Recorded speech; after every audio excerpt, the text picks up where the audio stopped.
नमस्कार बच्चों, class 12 mathematics के लेक्चर नंबर 9 में एक्सरसाइज 1.2 के क्वेश्चन 6, 7, 8 का सॉल्यूशन देखते हैं।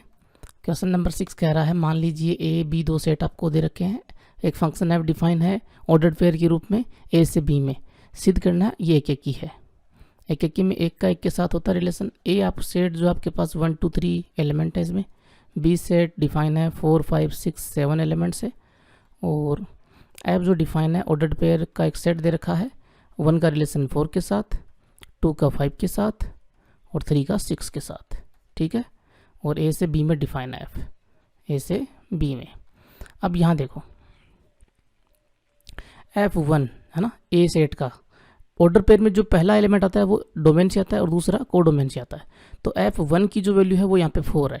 ठीक है, F2 की जो वैल्यू है वो यहाँ पे 5 है, और F3 की जो वैल्यू है वो यहाँ पे 6 है।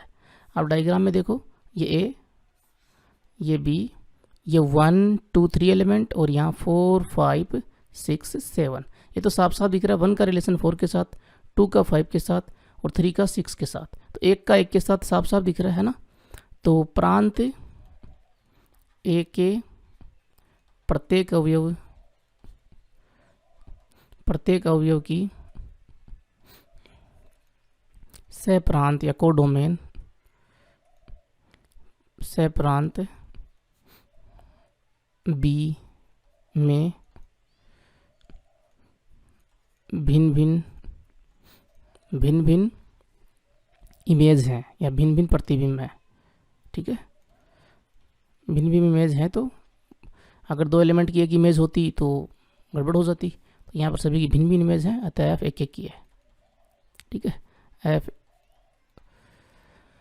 F is injective. 7 नंबर देखो, 7 नंबर में क्या कह रहा है, निम्नलिखित में से प्रत्येक स्थिति में बतलाइए कि क्या दिए गए फलन एक की आच्छादक अथवा एक की आच्छादी बाइजेक्टिव है ना, दोनों एक साथ हैं या नहीं। अपने उत्तर का औचित्य भी बतलाइए। चेक कर लेते हैं एक की आच्छादक है या नहीं। नंबर 1 देखो, एफ फंक्शन डिफाइन है आर से आर, और एफ एक्स आपको दे रखा है 3 - 4x। रैखिक बहुपद है ना, और रैखिक फलन जो होता है मैंने आपको बताया हुआ है एक ही होता है। ठीक है ना, तो यहाँ दो एलिमेंट ले लीजिए x1 और x2 जो डोमेन R से बिलोंग करें, और मान लीजिए लेट कर लीजिए कि f(x1) is equal f(x2). Okay, f(x1) की वैल्यू क्या होगी, x की जगह पे x1 लगा दो, 3 - 4x1 इज इक्वल 3 - 4x2 हो जाएगा। यहाँ f(x2) की वैल्यू, यहाँ 3 तो कट हो गया दोनों तरफ, 3 कट होने के बाद में माइनस का 4x1 इक्वल माइनस का 4x2 आया, -4 भी कट हो गया। अब बचा क्या, x1 इक्वल x2। कई बच्चों को ये पता ही नहीं है कट कैसे होता है ना, तो वो भी बता देता हूँ मैं। कई बच्चों की मैथमेटिक्स बड़ी कमज़ोर होती है, और वो मेरे चैनल पे इसीलिए आते हैं कि हर एक पॉइंट को समझें। देखो, माइनस का 4x1 मैंने रख लिया लेफ्ट साइड में। ठीक है, अब इस 3 को मैं लेके आऊँगा इधर राइट हैंड साइड में, तो ये प्लस का है माइनस का हो जाएगा। तो 3 पहले से है और एक 3 ये माइनस का आ गया, और -4x2 है। 3 में से 3 घटाया 0, तो ये कट हो गया ना, इसलिए बराबर में कट हो गया।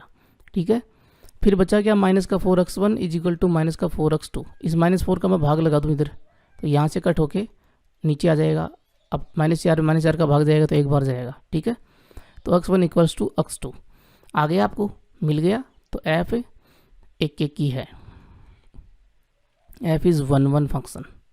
ठीक है, एक की तो है, ये तो कंफर्म हो गया। आच्छादक है या नहीं वो भी चेक कर लेते हैं।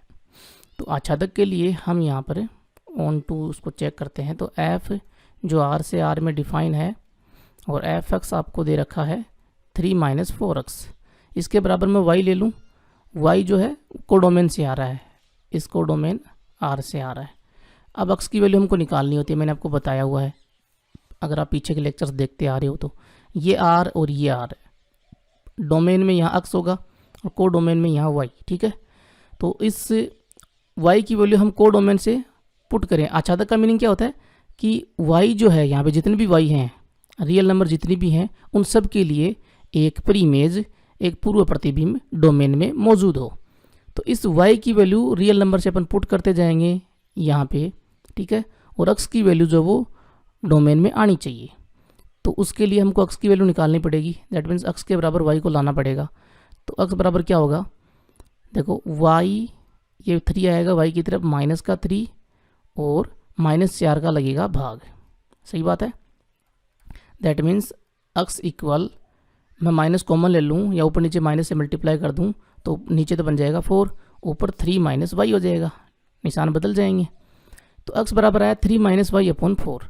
अगर इस वाई की वैल्यू मैं रियल नंबर से पुट करता हूँ, ठीक है, तो 3 माइनस वाई अपॉन 4 भी रियल नंबर ही आता है, तब तो इस वाई के लिए प्री इमेज अवेलेबल है इस डोमेन में। अगर बाहर आ जाता है रियल नंबर से, कोई काल्पनिक संख्या आ जाती है, तो कोई भी किसी भी एक एलिमेंट के लिए अगर आ गया मान बाहर रियल नंबर से, अक्स का मान यहाँ पे बाहर आ गया, तो प्री इमेज इस डोमेन में नहीं होगी उस एलिमेंट के लिए। लेकिन वाई की वैल्यू रियल नंबर से जब आती है तो ये भी बिलोंग करता है रियल नंबर से। आप कोई भी रियल नंबर पुट करके देख लो, ठीक है ना। जैसे 2 पुट करोगे 3 माइनस 2 तो 1/4, तो ये भी 1/4 रियल नंबर ही आएगी, ठीक है। तो आप यहाँ लिख दो, आता है y belongs to codomain real number के लिए पूर्व प्रतिबिंब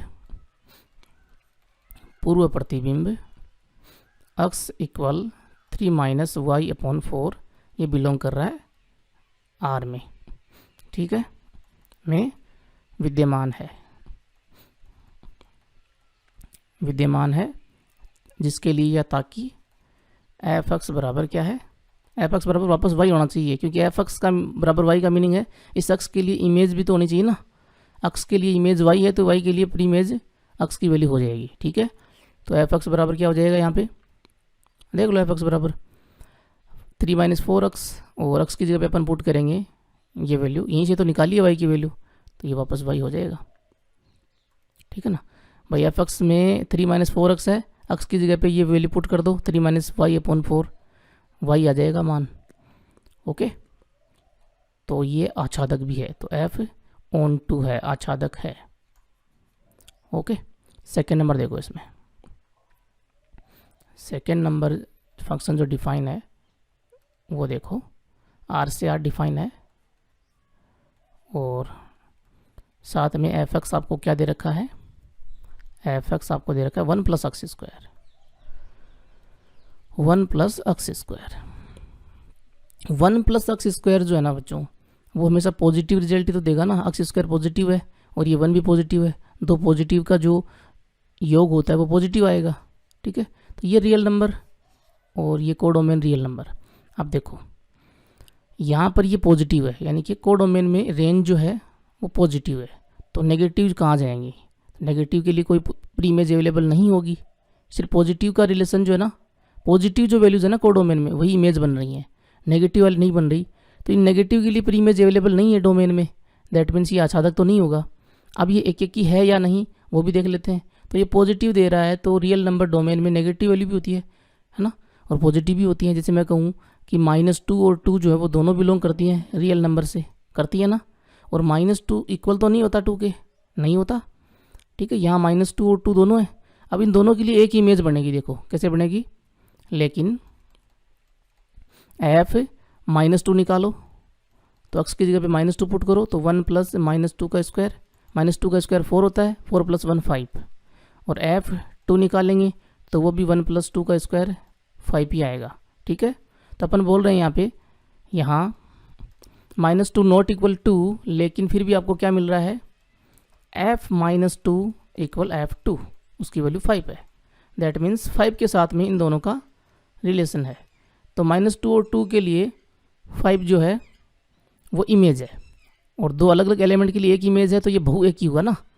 तो नीचे लिख दीजिए, आता है f एक एक की नहीं है, एक एक की नहीं है। फिर नीचे आच्छादक चेक करते हैं ऑन टू, तो ऑन टू के लिए एफ एक्स इक्वल आपके पास है 1 प्लस अक्स स्क्वायर, ठीक है।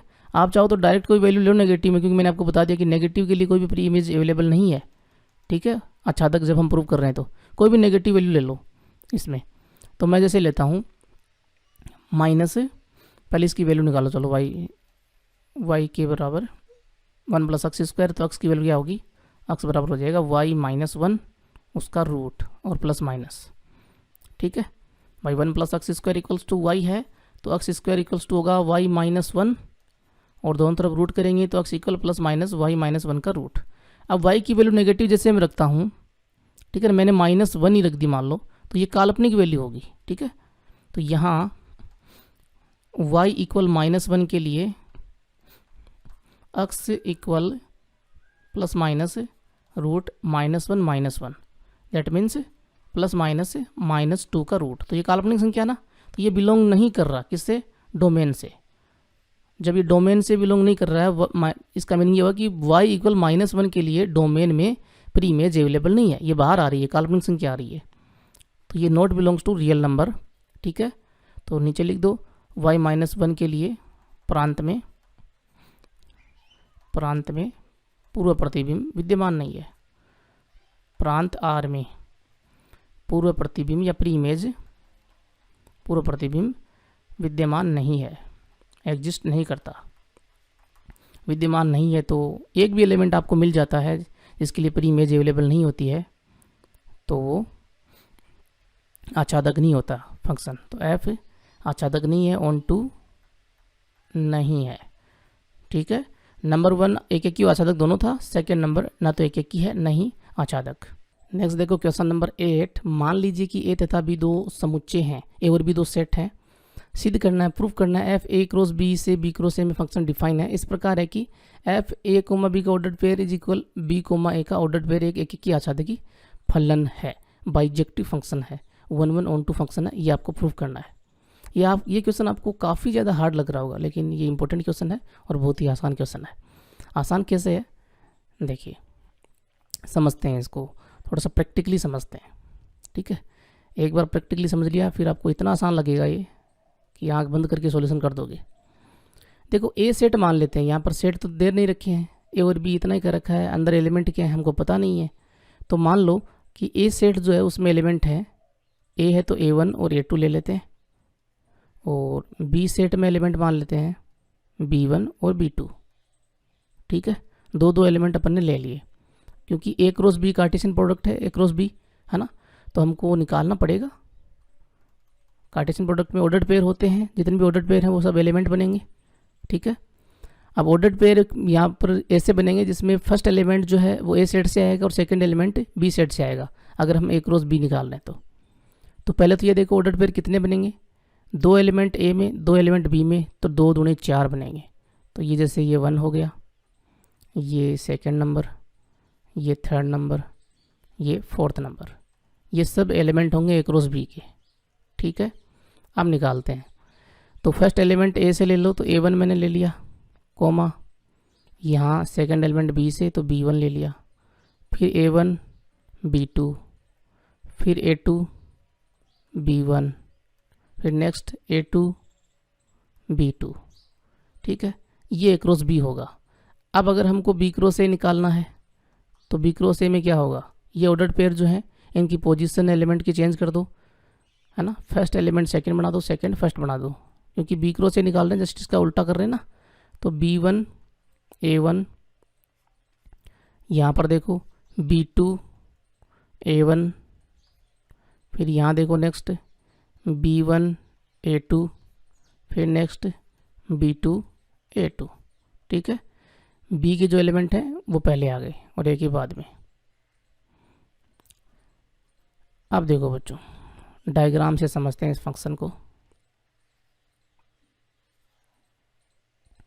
यहाँ पर मान लो ये ए क्रॉस बी है, क्योंकि देखो ए क्रॉस बी से बी क्रॉस ए में डिफाइन है, ए क्रॉस बी डोमेन होगा, बी क्रॉस ए को डोमेन होगा।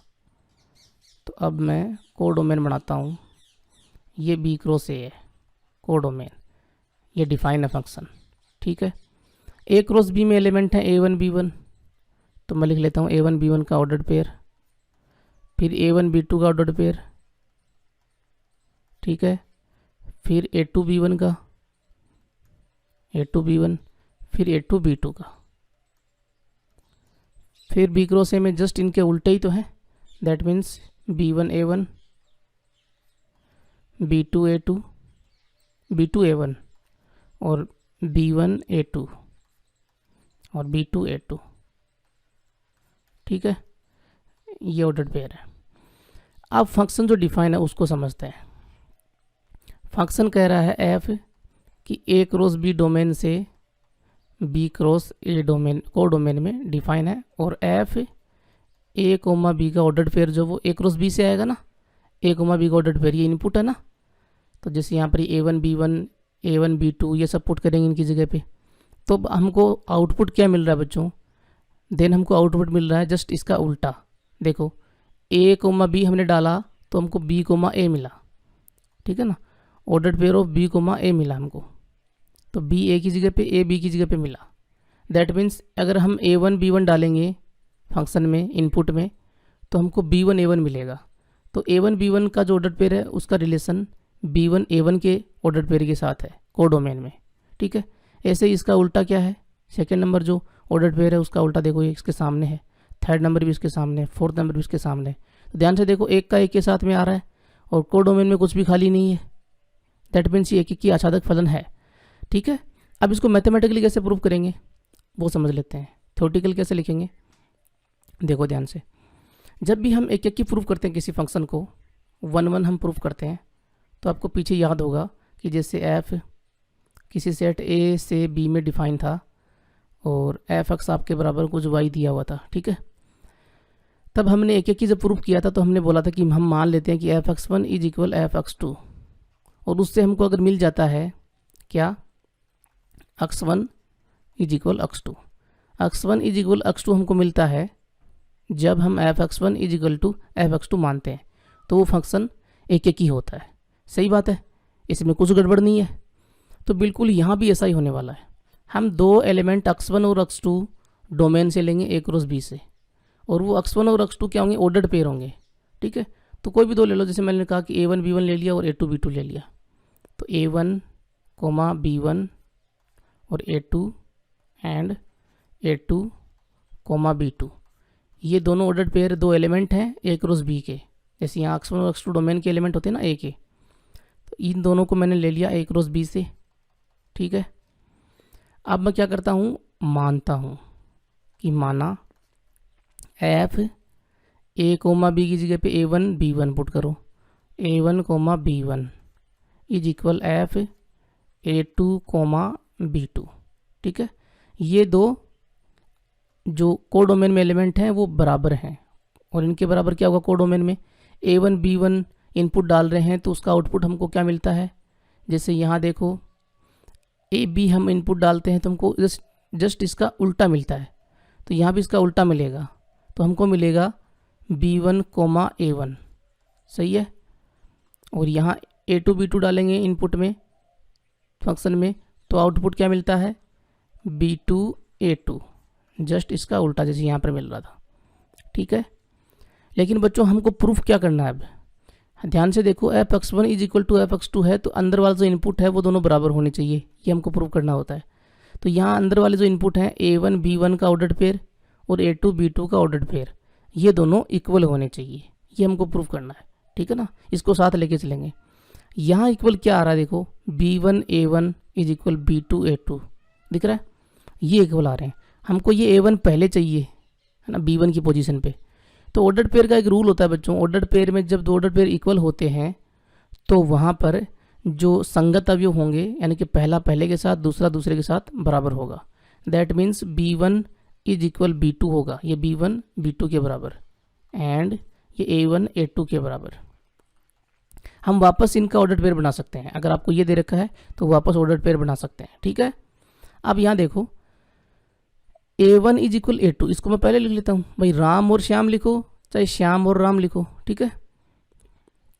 तो इसको मैं पहले लिख लेता हूँ, तो A1 equal A2 and B1 equal B2, ऐसे लिख लिया।